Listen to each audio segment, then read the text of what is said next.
Update di chart 2.10. Teman-teman bisa kunjungi untuk catatannya ke di chart release note atau langsung ke package di chart bagian changelog 2.10. Tapi untuk penggunaannya nanti teman-teman gunakan aja versi yang terbarunya. Yang pertama ada secondary measure axis. Untuk referensinya teman-teman bisa cek ke sini. Cara penggunaan secondary measure axis hanya di bagian secondary-nya saja dan untuk keduanya. Untuk yang di sebelah kanannya saja atau secondary-nya, seperti ini hasil gambarnya. Kemudian untuk menggunakan keduanya seperti ini. Tapi dengan garis yang sama, dia memiliki nilai yang berbeda. Di primary measure, di sini misalkan 400.000, sedangkan di secondary measure dia bernilai 25. Jadi setiap grup chart ini berbeda nilai measure. Grup yang pertama, dia diarahkan ke measure pertama atau primary measure. Sedangkan untuk grup kedua, itu diarahkan atau menggunakan secondary measure yang ada di sebelah kanan. Biasanya digunakan untuk unit yang berbeda. Misalkan sebelah kiri unit satuan atau misalkan unit quantity, sedangkan sebelah kanan itu unit yang lain misalkan. Kayak gitu.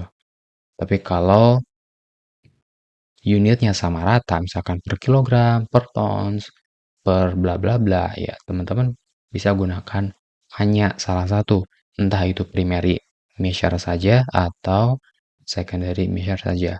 Untuk nilai yang dimasukkan ke properti secondary measure axis-nya sama seperti primary, yaitu measure axis saja.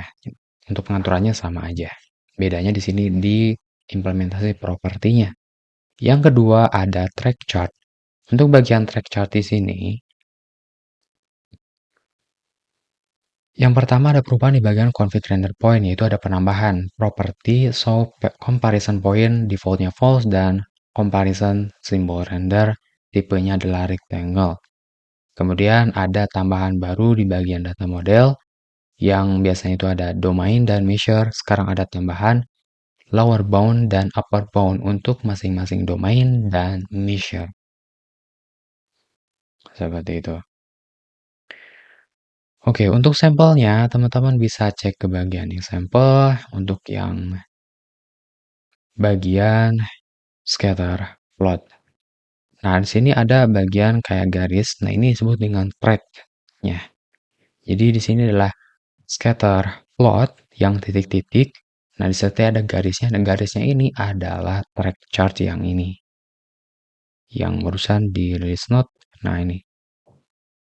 Untuk simbolnya, defaultnya adalah rectangle. Tapi kalau teman-teman menggunakan silinder, dia akan ngebentuk silinder kayak gitu. Atau kalau shape material itu namanya stadium.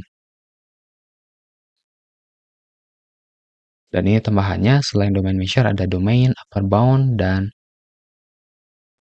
lower bound. Kayak gitu mungkin terkait update di chart.